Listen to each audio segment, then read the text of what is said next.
Hello guys, in this video we will try to understand regular expressions in JavaScript. So let us directly jump onto it. So to create a string we use the double quote, single quote or backtick. Similarly to create a regular expression literal, right? We can just follow some syntax which is 2 slashes and then we write the expression whatever we wanted inside this. So our agenda for this video to be how to write these expressions by using all the kind of regular expression properties. And then the data type of regular expression is not a string or something else, it's an object. Just remember that. We can also create it using new operator. So firstly I'll just create a simple string wherein I'll have some random words, maybe some digits and then maybe some other string. Now let's say in this particular string I wanted to figure out whether there is a ABC occurrence or not. So that is when I can create a regular expression which has a pattern to be ABC. So because I'm interested to figure out ABC, let me also have ABC over here. And then I can use on top of string a method called match method. What does this match method does is it can take a string straightforward and it can also take a regular expression. When it takes a string, it only matches one possible thing. And when it takes the regular expression, again, it will match only one occurrence. Though there are two ABCs are there in this original string, but still it is matching only one occurrence. And to get all the occurrences, we can just add a modifier called global modifier. So which can be added on the right side slash of it, right slash side. So now this time it is going to extract all the ABC occurrences. So even if I have another ABC occurrence, it's going to target all the 3 ABC occurrences. So this is what a basic regular expression works. Now to make this regular expression much complex, the pattern much complex, we need to understand all the topics of regular expression, including the character classes. So character classes are basically sets of characters which we wanted to figure out in a pattern. So for example, I wanted to figure out some specified characters, whether they are present in the string or not. In that case, I could use the square brace notation. So for example, I wanted to figure out a U and maybe a number 2 and maybe a character called C. So I'm interested to figure out these 3 kinds of character. So if you look at it, is there a U means yes, there is a U. So that's a match. Is there a number 2? The character 2 means yes, there are 2 characters, two characters. So those 2 are going to be again results. And then there is a C also. So C is also going to be a match. So eventually we get 1 U and then 2 2s and then 2 C's as well. If I save one C at the beginning, sorry, because there is a match, we are looking for individual characters. So 1 C and then 1 U and then 2 2s and then 2 more C's at the last, because we are interested to look for this one. Now for example, after this, if I give it 2, which means that I'm looking for any one of these characters followed by this number 2. So I mean, if I get a number 2, the possible matches could be a U and then a 2 together, a 2 and then another 2 together, and then a C and then 2 together. So this 2 is static, but coming to the first character, I can have any one of these characters. So look, if we have this kind of pattern anywhere in the original string, and you can see this is the pattern. So that pattern will be a match now, U2, right? So when we use a cap symbol, which means it excludes it. So it excludes all those characters. So if I have something like apart from these 3, and is there a 2 means yes, there is a 82 match. So the 82 is going to be the result. Now coming to backslash word stands for word character. So it figures out word characters.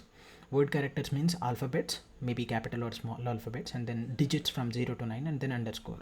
So apart from all of these, we call as non-word characters. So let me just figure out word characters, and you see everything is a word character other than these 2 spaces. So we'll get all of them to be a word characters. Now coming to if I have a dollar sign, let's say maybe I'll get rid of this. I'll have a dollar sign. So dollar sign doesn't come under the word character, because as I told you, word characters only include capital and then small alphabets and along with digits and then underscore. So if I have underscore in place of space, the underscore will become a word character. So there is only one non-word character, which is a dollar sign. So backslash S stands for white space, one single space or a tab space or a line break. So backslash S is to point to a space or maybe a backslash N, which is a line break, and then maybe a tab.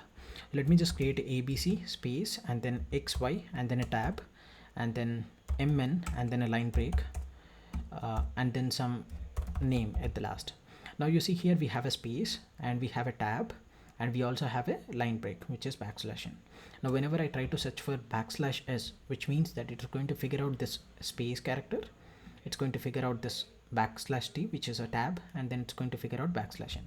So backslash s is to use for figuring out these three items. Now you see three of them got figured out. So coming to backslash w, it is basically the negation of backslash small w. So it basically figures out non-word characters. Let me just show you. I'll keep a backslash w, and if I save, space is a non-word character, backslash t is also a non-word character, and then backslash n is also a non-word character. If I have a dollar sign somewhere, so the dollar sign is also a non-word character, so we'll get the dollar sign. If I have another space, space is also a non-word character, we'll get that one as well. And then coming to backslash s, other than space character, which means other than empty space, tab space, and then line break. So other than these three. Backslash d stands for digits. It matches all the digits. For example, I'll just have maybe one digit and then maybe another digit, and then I'll have 10 at the last. So backslash d if I use, and globally I'm searching for, which means all the possible digits will be matched. So 2 is a result, 8 is also a result, and then 3 is also a result, and then 1 and 0, all of this, 2, 8, 3, 1, 0. So it basically points to all the digits. Now for example, I'm interested to look for backslash d and then a character L, which means that I'm looking for a digit, and after that digit I want L character. So you see here is a digit, there is no L character afterwards. Here is also a digit, there is no L character afterwards. Here is a digit, it has a L character, so this is going to be a match. And then here is a digit that does not have a L character on right side of it, so it's not a match. Similarly for 0, so there is only one solution, which is 3L. Now coming to dot can match to any character basically. For example, if I use the dot straightforward, which means it can match to any character. So A comes under the dot, and then 2 comes under the dot. Every individual character comes under a dot, even if it is a space, right? That comes under the dot character or dot character class. Now X or Y we use, which is a vertical pipe, indicating that any one of these two, it acts like a OR operation. For example, I'm interested to look for maybe a digit and then followed by a digit and afterwards L, or maybe I'm looking for a digit followed by K. Okay, so here there is a digit and then after that we have L somewhere over here, so 3L is a match. And then we are also looking for digit and then which has a K on the right side of it, so 8K is also a possible match. So 8K and then 3L are both possible matches because we are using an OR operator kind of thing. So that's pretty much about the character classes. Moving on to the quantifiers. Quantifier used to define the regular expressions for one or more characters, or maybe quantifies. Basically we can set up something like an amount of characters that we wanted to look for, or the amount of patterns that we wanted to look for. So let's directly jump onto it. So firstly the asterisk, which looks for 0 or more preceding characters. I'll just start with very small one, maybe M N N A, and then M N N N N, and then X, something like this. Now if I do something like N star, which means that Mn star, let's say, so I'm looking for straightforward M, and then for this asterisk the preceding character is N. So N star stands for, you have to understand this N star. N star stands for 0 or more occurrences of N, which means an empty string could be a possible value, N should be possible value, NN should be possible, triple N also possible, 4N's also possible, and then so on. So these are all the possible, but in front of this N star we have a static M character, so which means if I combine these two, one M and then empty character is also a match, which means single M is a match, Mn is a match, Mnn is a match, M triple N is also a match, and M some N number of N's is also a match. So this time if you clearly see, this is going to be a match and then this is going to be a match. So I'll get till here because it can match to any number of N's. So greedily it is going to figure out the maximum number of N's when we use the asterisk. So this entire thing is going to be a result, and then this M double N is also going to be a result, the first one, and then starting from here to here. So we get two results. So that's what N star does. Now let's look for question mark, 0 or 1 preceding characters, which means before this question mark, whatever the character that we get or whatever the pattern that we get, that pattern will be detected for 0 or 1 times. 0 or 1 times. Asterisk was detecting for 0 or more times, and question mark detects 0 or 1 time. For example, I have a m, maybe let me just get rid of it, m and then mn, mnn, and then mnnn, and so on. Now you see if I use mn and then question mark, so it basically matches n question mark means that 0 or 1 occurrence of n, which means empty string, which is when 0 occurrences of n, and then 1 occurrence of n means n alone. So if I combine it with m, right, so m and then empty string will be simple n, and m and then n on the right side will make it to mn. So the possible solutions are single m and then mn. So this single m is a solution, mn is a solution, and this mn is a solution, and this mn is another solution. So totally we get 4 results for this. And moving on to plus. Plus is basically the same thing, just like the question mark and then asterisk, just that the count is different. It quantifies in a different way, like 1 or more occurrence of preceding characters. So for example, if I have something like mn and then plus, which means that n plus, you need to understand what is n plus. N plus means that 1 or more occurrences of n. So 1 occurrence of n means single n, 2 occurrences means 2 n's, and then 3 occurrence means triple n, 4 occurrence means 4 n's, and so on. Now if I combine it with m, right, so it's going to be mn and then mnn and then mnn and then m and any number of n's. So basically all of these are potential potential solutions.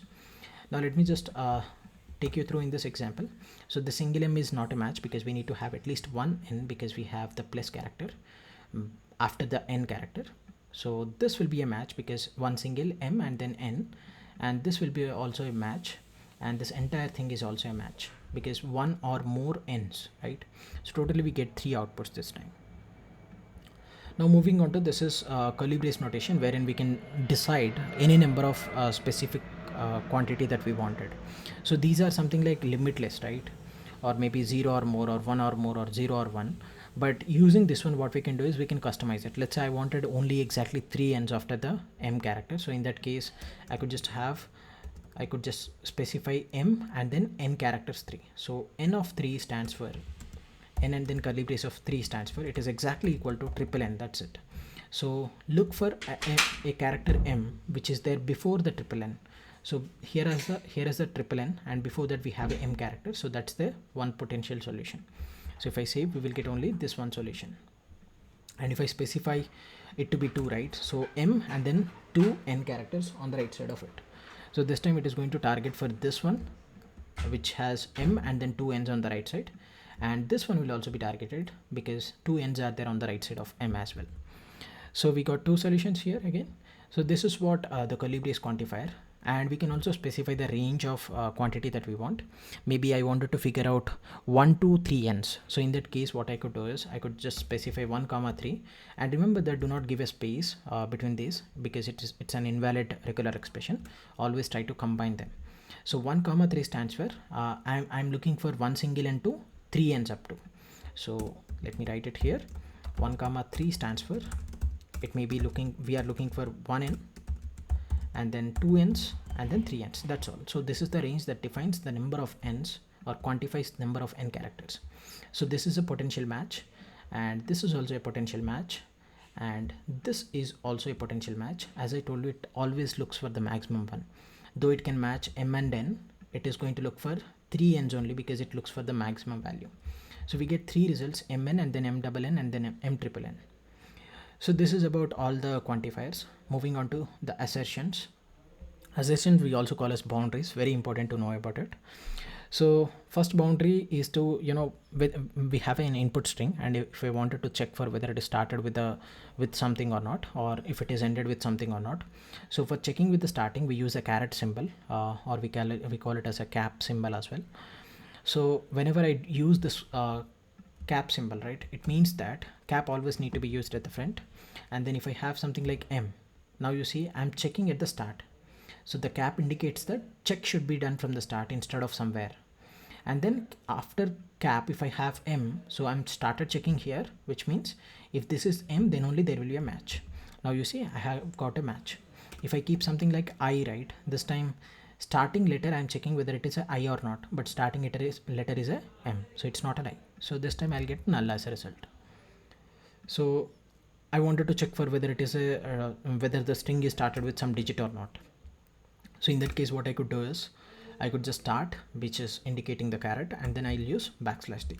Now you see we get true, or we get this value because the starting is a digit basically. Now let's say I wanted to check whether the string has a 3 characters at the first, 3 digits at the first or not.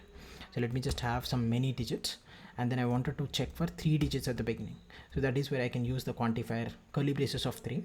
So at the beginning, I'm looking for 3 digits exactly. Let it be if it has more than 3, but I'm looking for 3 digits exactly. So there is a 3-digit match, which is 928. So 928 will be matched. So just like the caret symbol, there is something called dollar symbol, which basically checks at the back. Now you see, I'm looking for, more one or more ends at the back. So one or more means I'll use n plus. N plus indicates that one or more occurrences of n, but the position I'm specifying to be before dollar. Dollar means basically the end point, just like how caret was pointing to the first boundary, right? Dollar points to the end boundary. Now at the end boundary, I'm looking for one or more ends, and of course there are 4 ends, so 4 ends will be a match. Now we will get 4 ends in the output. So this is what used for starting boundary as well as the ending boundary. Now coming to this \b, which we call as a word boundary, very important to understand it. Boundary means the gap between 2 characters. For example, I have only 2 characters, just imagine. Now in between these 2 characters, there is an empty string, which is not visible to us, of course, because that's an empty string. But this one we call as a partition, or this one we call as a boundary. Let me just show you how does the boundaries work in the case of regular expressions. For example, I have 3 numbers, maybe one word, something like A, B, C, and then a dollar sign, and then a hyphen, and then M, and then N, O. So there are no spaces in this particular string. Okay. Now we know what are word characters. Word characters means something that matches with the \W. One second. Something that matches with the \W. This indicates capital alphabets, small alphabets, and then 0 to 9, and then underscore also. Right. Now I'm interested to figure out the number of word boundaries. Word boundary means a boundary that is present between a non-word character and then a word character. So if you look at it, these 2 things, A and B, in between A and B, definitely we will have an empty string. That's what we call as a boundary. Now for this boundary, on the left side we have a word character. Word character means something, this one. And on the right side also we have a word character. So it couldn't be a word boundary because it's present between both word characters.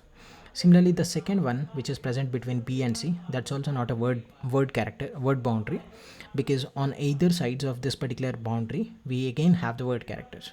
But if you look at this one, C and then dollar, so in between this again I'll be having some boundary. Now on the left side of this boundary, this is a word character. This is a word character, and on the right side of this is a non-word character. So this is what we call as a boundary. So this is a word boundary now. Similarly, so this one is a word boundary. Let me just color it in a different color. So this is a word boundary, and dollar and then hyphen, in between dollar and hyphen, they both are again non-word characters, so it is not a word boundary. And then between hyphen is a non-word character, and M is a word character, so this is also a word boundary. And between M and N, both are word characters, so not a word boundary. N and O, both are word characters, not a word boundary. But O, after right side of O we have nothing. Nothing means some empty string. So something, some word character, if it is presented with empty string, right, or maybe the end of it, right, so this is also called as a word boundary. And then the starting one is of course also a word boundary. Let us give a check on this. So I'll be creating something like AB and then a dollar sign, hyphen, and maybe 3A. And this time you see the first one is a word boundary, which is the blinking cursor, and the last one is also of course word boundary. Always the starting and then ending of a string are word boundaries. And then coming to between A and B, that's not a word boundary. Between B and dollar sign, that's a word boundary.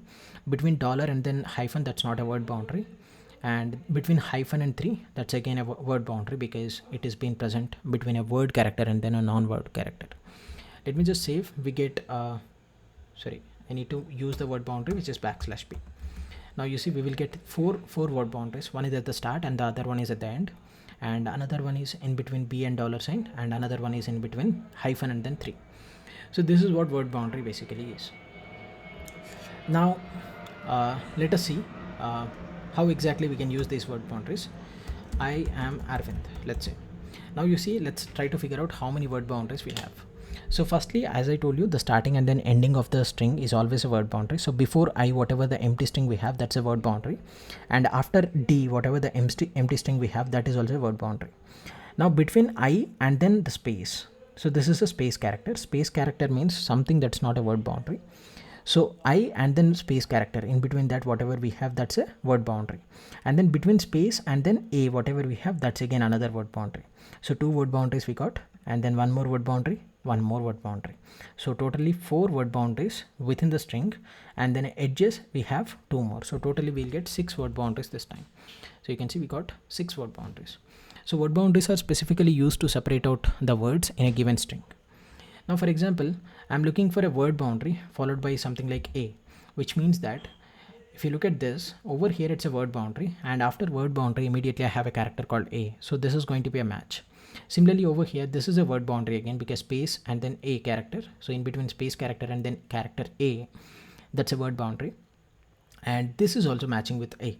So this is going to be target. This is also going to be targeted. Let me just save, and you see we have got 2 A's. So this is how basically we can use the number of words which are starting with a specific character we can figure out.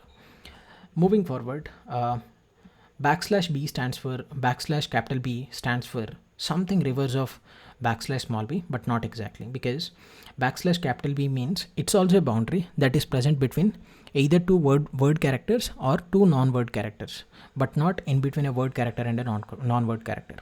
When it is in between a word character and non-word character, that's a \b, which is a word boundary. So other than word boundary, all of them we can say as the word non-word boundaries, of course. So for example, let me show you with some example. Maybe A, B, and then a $sign, and then X. Now in this case, as we know, the starting of the boundary and then the ending of the boundary are word boundaries. So if I use \B, then definitely it's not going to, these two are not going to be word boundaries. So this one between A and B, whatever the boundary we have, so A, B both are of word type, word character type, so it's a non-word boundary. And then B and then $, in between that, that's a pure word boundary, so it's not a non-word boundary.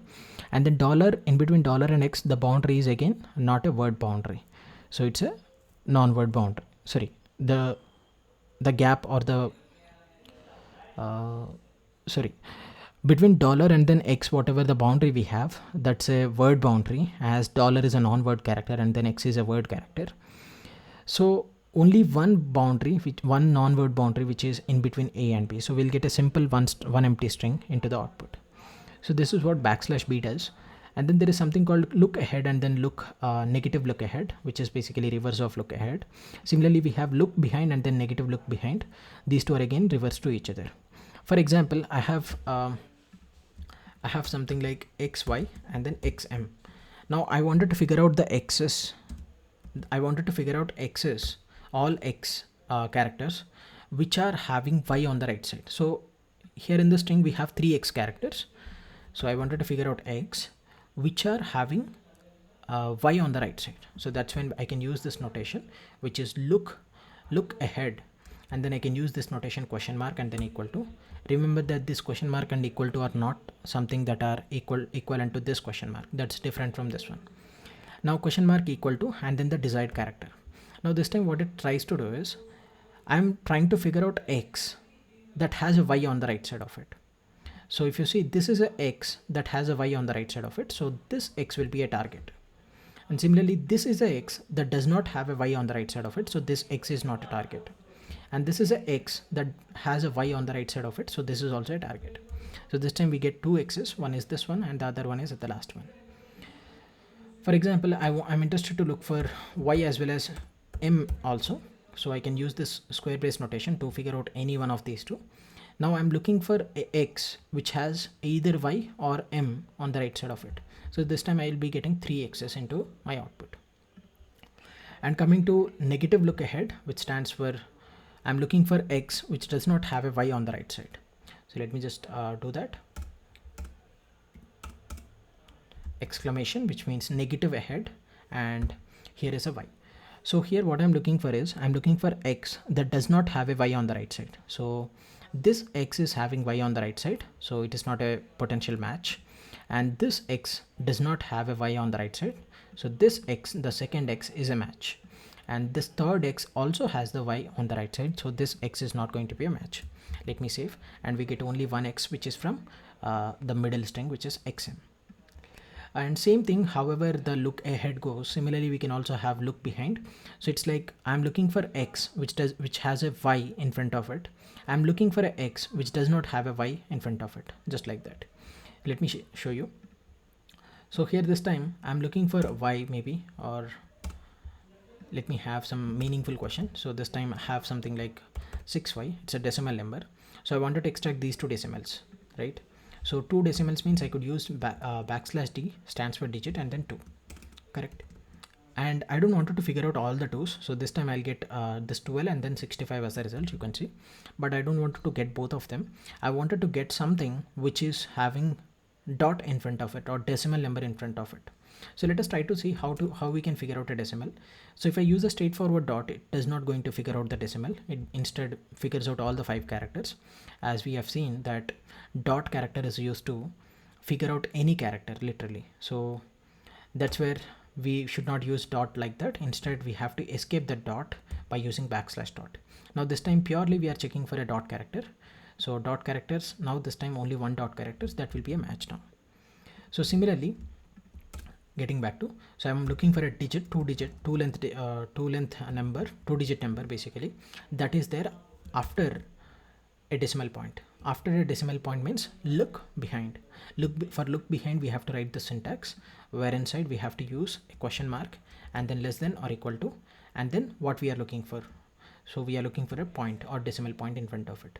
So this time I'm looking for 2 digit number that has a decimal point in front of it. Now this time I'll be getting the 65. Similarly I could also extract these 12, I mean 2 digits, so D and then 2 digits, which has a decimal point on the right side. So to extract decimal point on the right side, what I could do is I could use a look ahead notation, wherein question mark, equal to, and then a decimal point. Remember that don't put the decimal point as it is, because that has a separate meaning. So instead we have to escape and then look for the decimal point. So this time I'll be getting the 12 into the output. Moving forward, negative look ahead means looking for x which does not have a y in front of it. So it's like a reverse of the previous one. So I wanted to look for 2 digit number this time again, and the 2 digit number should not have a dot in front of it. So that's where I can use this one, the negative look behind. So wherein I'll have to use question mark and then less than and then exclamation, and then I need to write my character or maybe the expression that I want that I should not have before my two digit number. So again I could use the backslash and then dot, which means that I'm looking for a 2 digit number that does not have a dot in front of it, which means 65 I don't want now, because 65 has the dot in front of it, but 12 will be a selector. Now let me just save. Now you see 12 is a selector.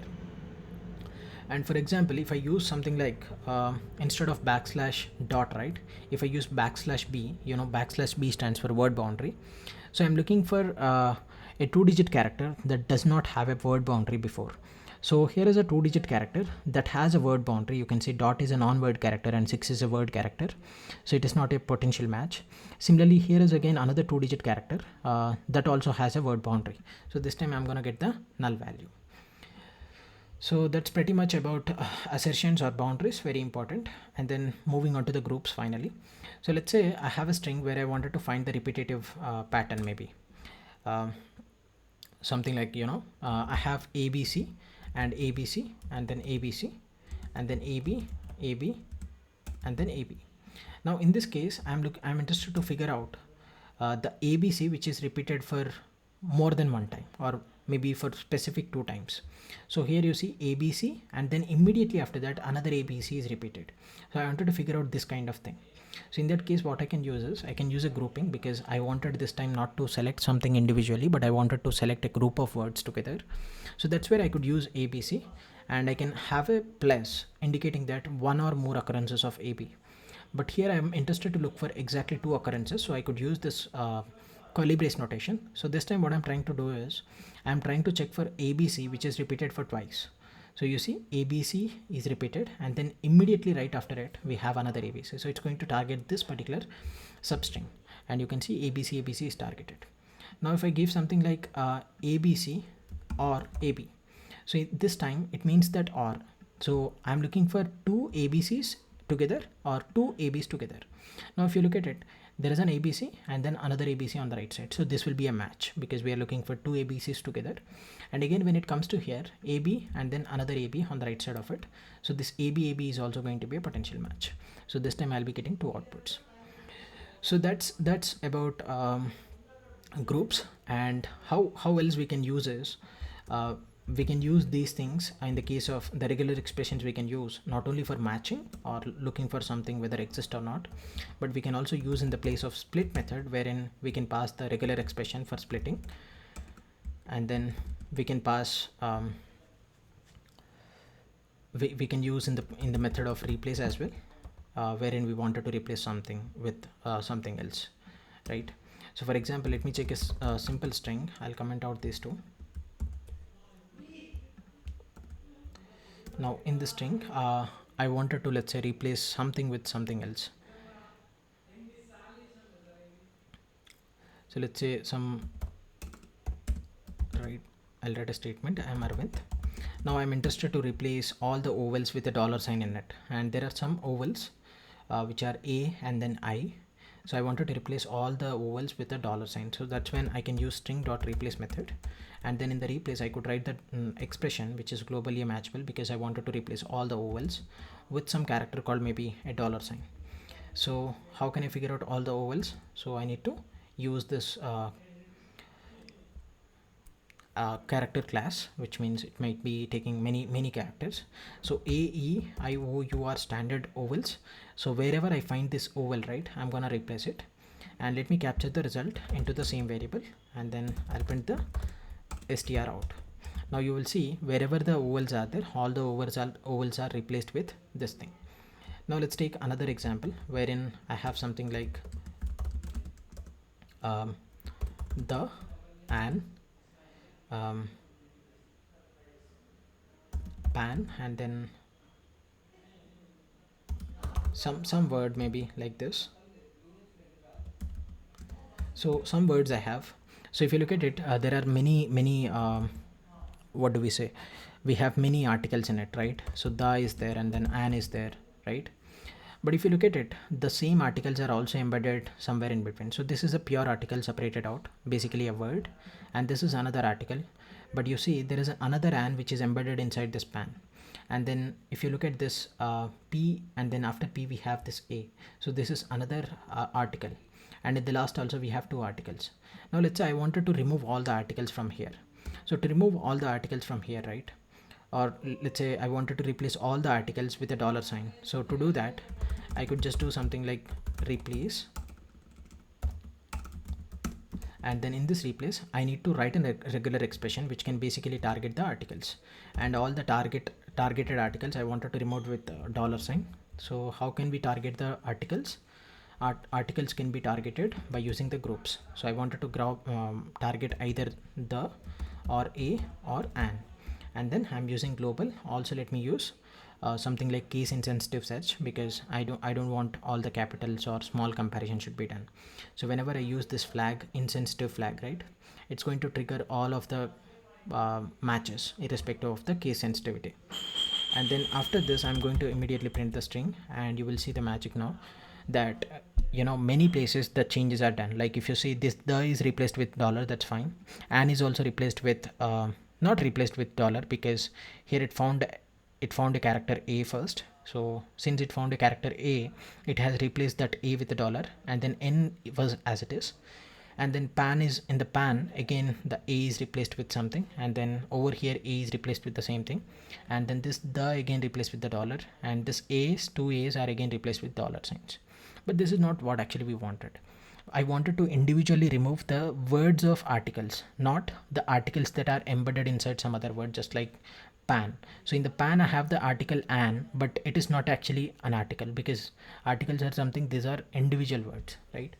So to target individual words, always when you wanted to target specific word, right, a specific word will always start with a word boundary and ends with a word boundary, if you remember.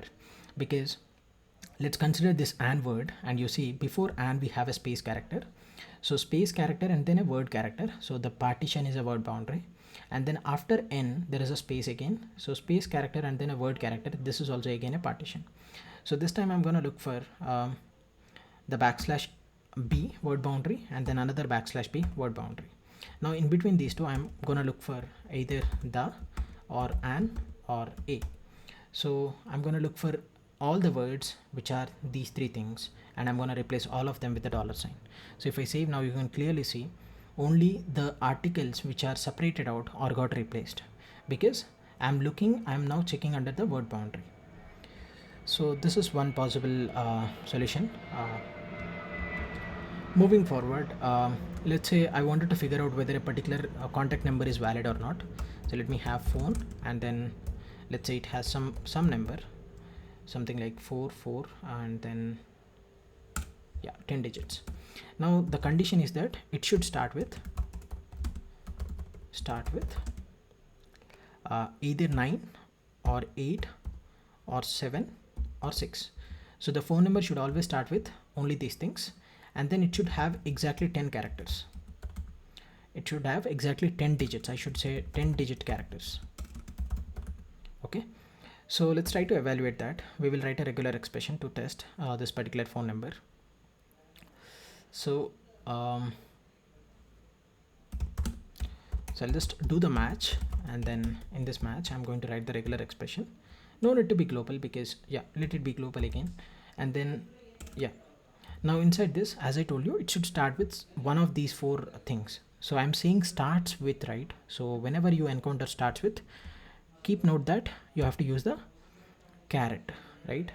And then you have to write any one of these three, right? So we can have 9, 8, 7, 6, any one of these three, and then after this character we should have 9 more characters. How many characters? 9 more, and all of them needs to be digits only. So let's use backslash D, and then exactly 9 digits should be there. And then at the back, after these 9 digits, we should have the end of the string.